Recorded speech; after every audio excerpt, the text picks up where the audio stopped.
क्योंकि जीवन में जिसके लिए हमने प्रयास किया, इस जीवन मानव जीवन जिसके लिए हमने पाया, वास्तव में आज उसका मिलन हो गया है। और उसी दिन से वहां से लौट करके फिर चित्रकूट से काशी आए।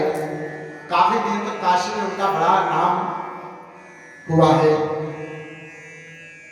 हनुमान जी ने एक दिन आकर के आज्ञा दी कि आप जो है अयोध्या चलिए और वहां चल करके आप राम कथा का लेखन कीजिए, राम कथा को लिखिए। तो वहां से लौट करके आए हैं और आने के बाद में उन्होंने अयोध्या में, कहते एक स्थान है तपोभूमि अयोध्या में, वहां पे बहुत सारे बरगद के वृक्ष थे और उसी बरगद के वृक्ष की छांव में बहुत सारे संत रहते थे और भगवान की तपस्या किया करते थे। कलयुग की बात है भैया। वहां पहुंच करके तुलसीदास का मन लगा, वहीं बैठ करके वह भगवान का स्मरण करते हैं और बताते हैं कि तुलसीदास जी सबसे पहले जो रामचरितमानस आप जो आज श्रवण कर रहे हैं, ये सबसे पहले तुलसीदास जी ने संस्कृत में लिखा। पूरा दिन लिखते थे राम कथा और संध्या काल में सबका सब गायब हो जाता था। तुलसीदास जी बड़े चक्कर में बड़े, रोज राम जी की कथा लिखता हूं और रोज ही मिट जाता है। आखिर ऐसा क्यों? हनुमान जी का स्मरण करते हैं कि हनुमान जी आपने हमें आज्ञा दिया कि आप कथा को लिखिए, लेकिन मैं कथा को लिख तो रहा हूं लेकिन ये कथा चल आगे बढ़ नहीं पा रही है। शिव जी ने आज्ञा दिया है दर्शन देकर के आप इसको अपनी भाषा में लिखो।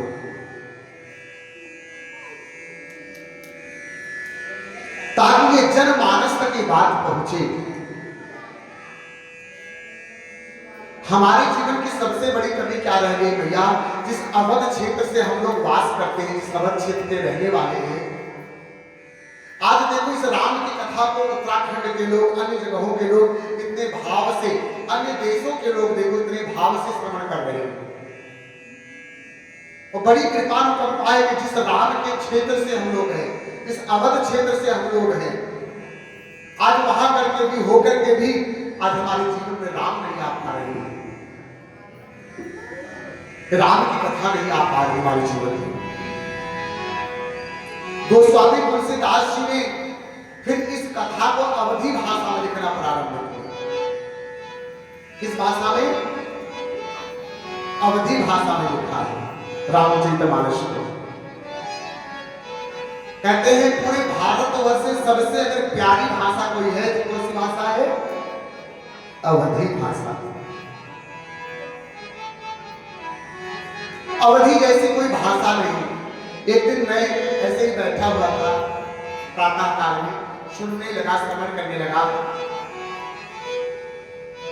समझ में आया कि देखो ये भी भगवान की बड़ी कृपा अनुकंपा है।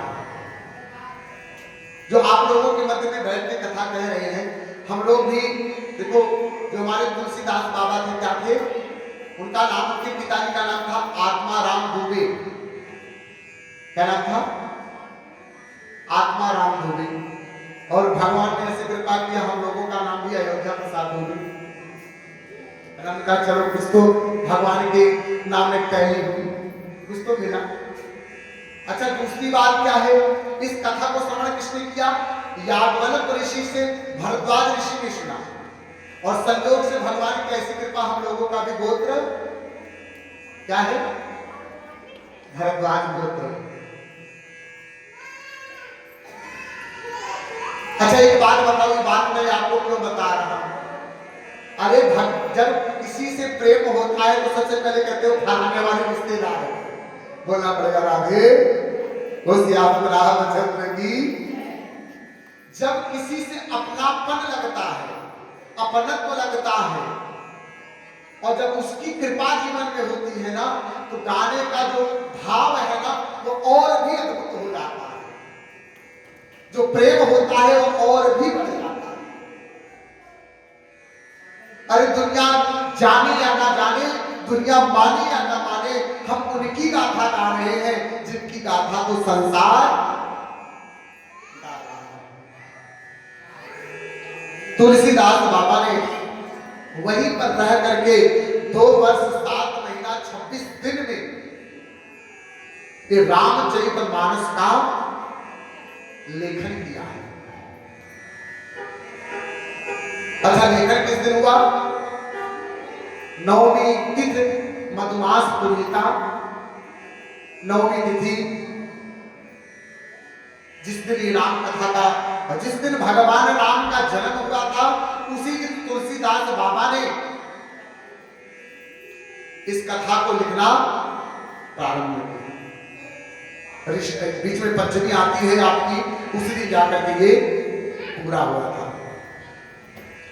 रामचरितमानस को लिखने के बाद में उसको ले जाकर के बाबा के सम्मुख रखा, काशी विश्वनाथ मंदिर में रखा। हे बाबा, इसमें मेरा जरा सा भी कहीं अहम भाव ना हो, आप इसको स्वीकार कीजिए। काशी के विद्वान लोग कहने लगे, ये आपका जो लिखा हुआ ग्रंथ है इसको स्वीकार नहीं किया जाएगा, ये स्वीकार्य नहीं है। विद्वानों ने बहुत हट किया। जब कुछ विद्वान पक्ष में थे, कुछ लोग विपक्ष में थे। अच्छा, जीवन की कहानी है भैया, हर व्यक्ति के जीवन की कहानी है। क्या कुछ लोग आपके पक्ष में होंगे और कुछ लोग आपके विपक्ष में भी होंगे। बोलना पड़ेगा हर हर। आप अगर ये जीवन में सोच लो कि आपके हर कोई आपके पक्ष में होगा, हर व्यक्ति आपके पक्ष से ही बात करेगा, तो ये संभव होने वाला नहीं। गोस्वामी बाबा के साथ में भी ऐसा था। कुछ लोग विद्वान के सहमति में थे और कुछ लोग कहते थे नहीं नहीं, ये ऐसा नहीं हो सकता। रामचरितमानस को विश्वनाथ जी के मंदिर में कहते हैं कि सभी वेदों, पुराणों, ग्रंथों से नीचे ले जाकर के रखा गया। पहले तो यही संशय था कि ये स्वीकार्य होगा कि नहीं होगा। शिव मंदिर में रखा गया, तुलसी बाबा ने आग्रह किया, तो कहते हैं उस तुलसीदास के इस ग्रंथ पर एक नाम लिख करके आया है। क्या नाम लिख के आया? सत्यम शिवम सुंदरम। शिव जी द्वारा यह हस्ताक्षर हुआ है इस कथा पर। ये कलयुग में मात्र एक ऐसी कथा है, एक ऐसी पुस्तक है जिसे आप श्रवण कर रहे हैं। कलयुग में भगवान शिव ने इसको प्रमाणित करके, अपने हस्ताक्षर करके आप लोगों के, हम लोगों के मध्य में भेजा है। बोल भोलेनाथ बाबा की जय। इस कथा की स्वीकृति स्वयं भोलेनाथ ने कलयुग में गोस्वामी तुलसीदास को दिया। जाओ, इस कथा को जो सुनेगा, श्रवण करेगा, विश्वास मान के चलिए, इस कलिकाल कलयुग में ये कथा जीवन में अवश्य ही उसके जीवन का संपूर्ण कष्ट और दुख को हर लेगी। ये प्रत्यक्ष को कर प्रत्यक्षम प्रमाण, जो प्रत्यक्ष है उसका प्रमाण क्या? वास्तव में इस कथा का प्रत्यक्ष प्रमाण मिला है कलयुग कलिकाल में। म्लेच्छों के अधिकार में जब पृथ्वी हो जाएगी, जब इन मुगल आक्रांताओं ने हमारे भारतवर्ष में हमारे धर्म को नष्ट करने के लिए हर तरफ से, हर तरीके से प्रयास करके हार गए, क्योंकि इसकी रक्षा करने के लिए कौन था? साक्षात भोलेनाथ बैठे थे। और भोलेनाथ बाबा की जय। हर हर महादेव। ये तो पहला प्रमाण हुआ, लेकिन सबसे ऊपर है ये ग्रंथ। इसके लिए सभी वेद पुराण ग्रंथों के नीचे रखा गया, और जब इसको दोबारा काशी का पट खुला है मंदिर का, तो ये पुस्तक सबसे नीचे थी, लेकिन जब खोला गया तो इस रामचरितमानस पुस्तक को सबसे ऊपर पाया गया। इस पुस्तक को सबसे ऊपर पाया गया भैया। ये मान के चलिए, ये वही राम कथा है जो कलिकाल कलयुग में भगवान ने सारी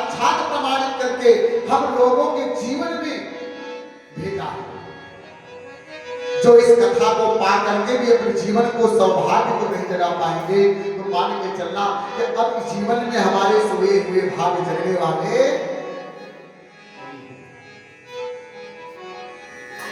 गोस्वामी तुलसीदास जी ने, अच्छा उनकी कीर्ति बड़ी बढ़ गई। एक दिन एक चमत्कार हुआ भैया, एक स्त्री उनके पास में आई।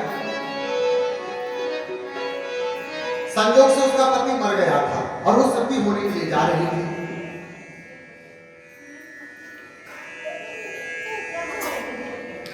जैसे उसने सोचा कि भाई अब मरने के लिए तो जा ही रहे हैं, तो फिर एक बार सुना है संतों के दर्शन करके अगर मृत्यु मिल जावे तो कुछ और ही आनंद है। संयोग से ये कलयुग की बात बता रहा हूं मैं आपको। तुलसीदास बाबा के पास गई और उनको प्रणाम किया और तुलसी बाबा के मुख से निकल गया, सदा सौभाग्य वती भव। स्त्री तो हंसने लगी, अरे बाबा हमारा तो पति मर गया है, मैं अपने शरीर को त्यागने के लिए जा रही हूं और आप कह रहे हो क्या सौभाग्य। कहते मैंने तो कुछ कहा नहीं, जो राम जी ने कहाया वही कह दिया। अच्छा वो घर पे पहुंची, बोले कि भाई अब तुलसीदास बाबा भी उसके साथ में गए। बोले वास्तव में उसके पति की मृत्यु हो गई। बोले एक बात का ये आप संकल्प ले लो जीवन में, तो ये आपका मरा हुआ पति भी जीवित हो जाएगा। बोले क्या?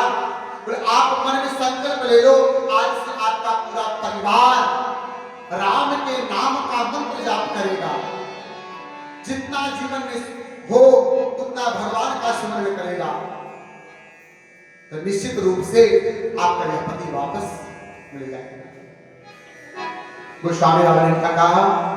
श्वास श्वास पे सुमिरन तेरा यूं बीत जाए जीवन मेरा, हर श्वास पे हो सुमिरन तेरा यूं बीत जाए जीवन मेरा, हर श्वास पे हो सुमिरन तेरा यूं बीत जाए जीवन।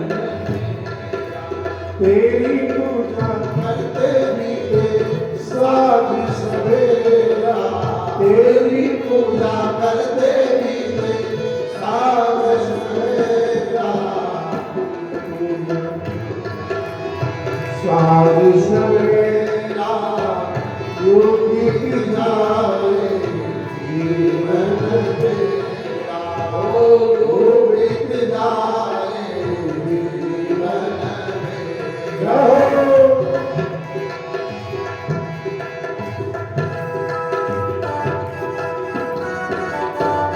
ऐसे भी होगा। आपको भगवान का दर्शन चाहिए कि नहीं? दोनों हाथों को उठा करके तालियां बजाते हैं। बोले क्या?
सब में बिहार तेरा रूप सुनहरा योगी जाए जीवन मेरा हर सांस में हो तेरा योगी जाए जीवन मेरा काल हो सत्कार हो इतवार हो तुम्हारा काल हो सत्कार हो इतवार हो तुम्हारा सुख भी हो सामने रहो याद हो इशारा सुख भी हो सामने रहो याद हो इशारा ओ आत्मा पर तेरा ही तेरा योगी जाए जीवन मेरा योगी जाए जीवन मेरा योगी जाए जीवन मेरा बोल श्याम रामचंद्र की जय राघवेंद्र सरकार की जय भैया गोस्वामी तुलसीदास ने जैसे कहा उसका पति उठ करके खड़ा हो गया। परिवार में चारों तरफ तुलसीदास की जय जयकार होने लग गई। जीवन में एक बात बताऊं,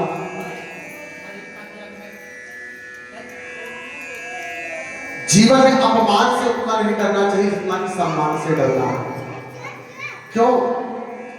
जब मनुष्य को सम्मान अधिक मिलने लग जाता है तो कहीं ना कहीं अहंकार बढ़ जाता है। तुलसीदास को डर लगने लगा क्योंकि एक बात बताऊं, जो जमीन पे खड़ा है ना, अगर वो गिरेगा तो चोट कम लगेगी और जो थोड़ा ऊंचाई पे पहुंच जाए तो हाँ, अगर वहां से गिरेगा तो चोट बहुत ज्यादा लगेगी।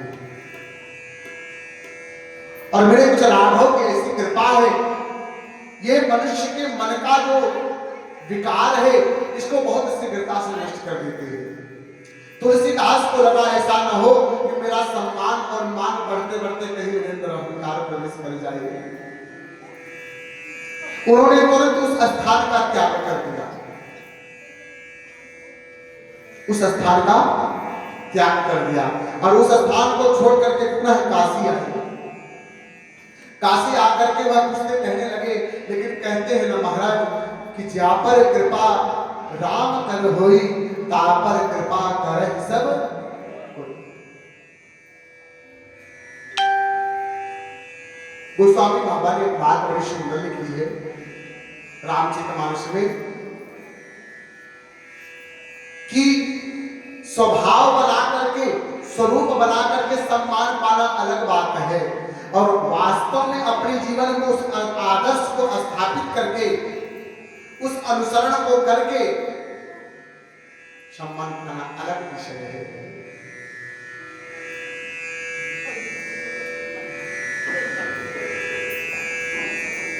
कहा है कि हनुमान जी और जामुन बंदर जैसा मोह है, लेकिन उनका स्थान भगवान ने कितना ऊंचा कर दिया। मायने नहीं रखता कि आपका रूप कैसा है, मायने रखता है कि आपका मन कैसा है, आपका भाव कैसा है।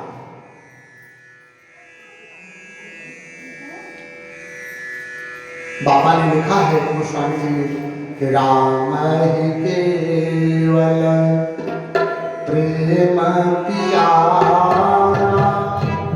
राम ही केवल प्रेम प्यारा, जाति सकहि सो ज्ञान बिहार ज्ञान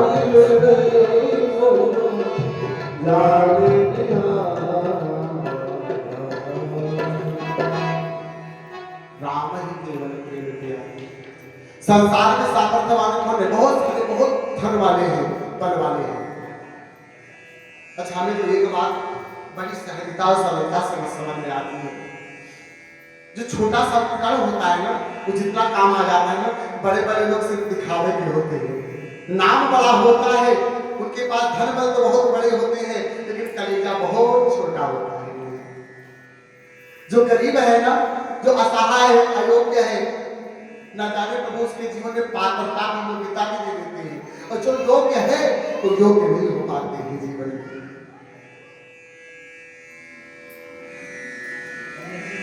राम सबको स्वीकार नहीं कर सकते हैं ना, न राम सबके धन को स्वीकार कर सकते हैं, न राम सबके बल को स्वीकार कर सकते हैं, न राम सबके मन को स्वीकार कर सकते हैं।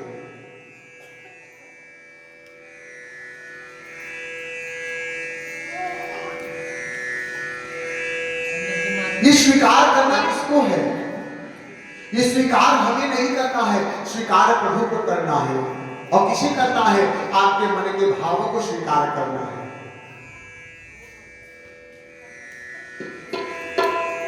कहते आप कितना भी कर लो, आपके मुख पर वही बात आएगी जो आपके हृदय में। हृदय एक खेत है, हृदय रूपी खेती में जैसे भाव बोओगे वैसे ही भाव मुख से आएंगे। ये मुख से वही निकलते हैं भैया जो मुख हृदय रूपी खेती में हम बोते हैं। जब तक इसमें पवित्रता का भाव नहीं बोएंगे तब तक इस मुख से पवित्र भाव आने वाले नहीं। गोस्वामी बाबा ने वहां से छोड़ करके काशी आए, काशी में इनकी बड़ी प्रशंसा हुई। ये बात उस समय के मुगल सम्राट को जब पता चली, जो मुगल सम्राट उस समय था, शासन में था, जब उसको तुलसीदास की कीर्ति के बारे में पता चला, इनको जबरदस्ती पकड़ करके तुलसीदास को लेकर के दिल्ली लेकर के आए। कहां लेकर के आया? उस समय शासन जो चलता था यही दिल्ली, आपके इंद्रप्रस्थ से चलता था। इंद्रप्रस्थ तो पुराना नाम है और वर्तमान में दिल्ली जिसे कहते हैं आप, लाल किले के पास में लेकर के आया मुगल सम्राट ने कहा कि तुलसीदास, हमने तो तुम्हारे कई सारे चमत्कार सुने हैं, यहां कुछ चमत्कार करके दिखाओ। क्या कहा? यहां आओ, यहां चमत्कार करके दिखाओ। तुलसीदास बाबा बोले भैया हम रंजन के लिए हैं, मनोरंजन के लिए है, मैं आपको प्रसन्न करने के लिए राम की महिमा का चलो मनोरंजन करूं, कि हमारे बस में नहीं है। मुगल बादशाह ने बहुत प्रताड़ित किया इनको। जब इनको देखा नहीं, इन्होंने कुछ प्रयास किया, बोले कि हमारा तो एक भरोसा राम है, मेरे पास न बल है, न बुद्धि है, न विवेक है, मेरा तो एक ही भरोसा है, वो कौन है? राम है।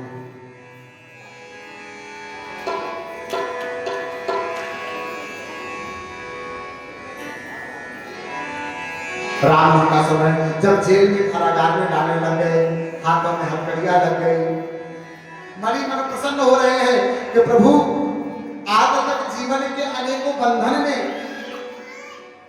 मैं खुद बदलने जा रहा था, आज न जाने आपकी कैसी लीला है, आप इस बंधन में डाल करके भी सारा कुछ अच्छा ही करना चाहते हैं आप।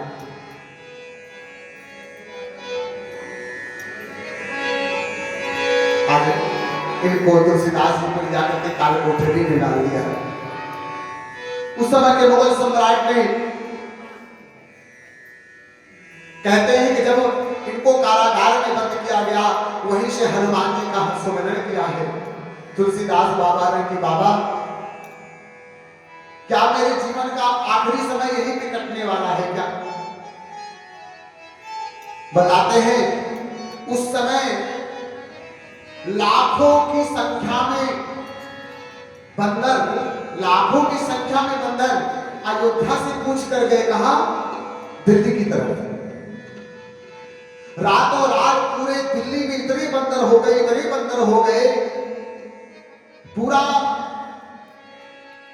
जो भी दिल्ली का ये एरिया है, यहाँ पे बंदरों के न जाने कितने वैरायटी उत्पन्न हो गए महाराज।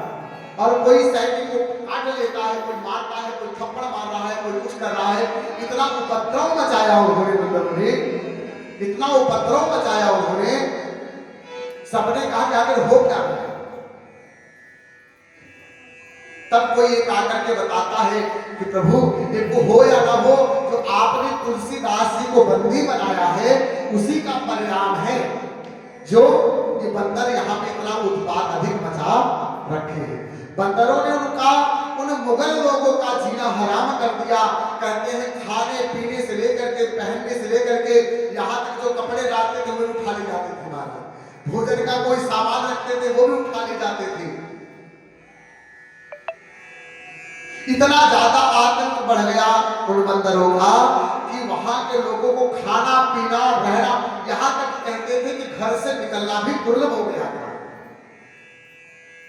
अंत में मुगल शासन ने माफी मांगी, गोस्वामी तुलसीदास को छोड़ा गया।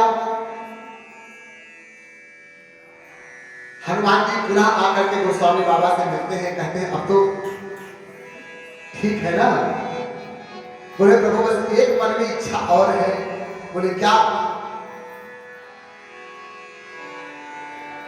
बोले यही इच्छा है, आप ये हमें बताइए इतने सारे बंदर आखिर दिल्ली में आ कहां से गए?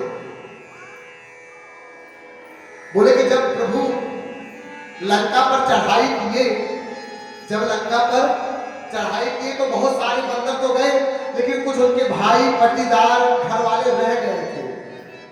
उन्होंने बोला था कि प्रभु जीवन में कभी हमारी आवश्यकता लगे तो जरूर कहना। बोले जो रह गए थे लंकापुरी में जाने से, युद्ध करने से, वही सारे बंदर उठ करके दिल्ली आए। बोलना पड़ेगा हर हर। और वही सारे बंदर है महाराज। यह सुनकर के बड़े आनंदित हुए। कहते वास्तव में जब राम की कृपा हो जाता है महाराज, तो जीवन में सारे अपने आप ही काम करने लग जाते हैं। गोस्वामी तुलसीदास आगे आकर के भगवान की बड़ी कृपा को प्राप्त किया है। जीवन भगवान के शरणों में अर्पित करते हुए और अपने जीवन को विराम दिया है। कहते हैं कि जब तक रहे राघव की कृपा तुलसीदास पर बनी रही, इस भौतिक शरीर को छोड़ करके अंत में भगवान के परम धाम के अधिकारी हुए। गुरु राघवेंद्र सरकार की जय। अगर तुलसी जो होते रामायण ना होती, हिंदी के मस्तक पर बिंदी कभी लगी ना होती। हिंदी के मस्तक पर बिंदी कभी लगी ना होती। अगर तुलसी जो होते, अगर तुलसी जो होते रामायण ना होती, रामायण ना होती। हिंदी के मस्तक पर बिंदी कभी लगी ना होती। हिंदी के मस्तक पर बिंदी कभी लगी ना होती। हे सिया राम रघुबर की महिमा,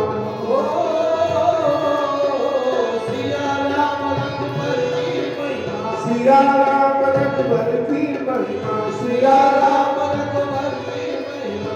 अभिमानक व्यापार रामचरित मानस यति चोदन पंचम वेद विचारे। रामचरित मानस यति चोदन पंचम वेद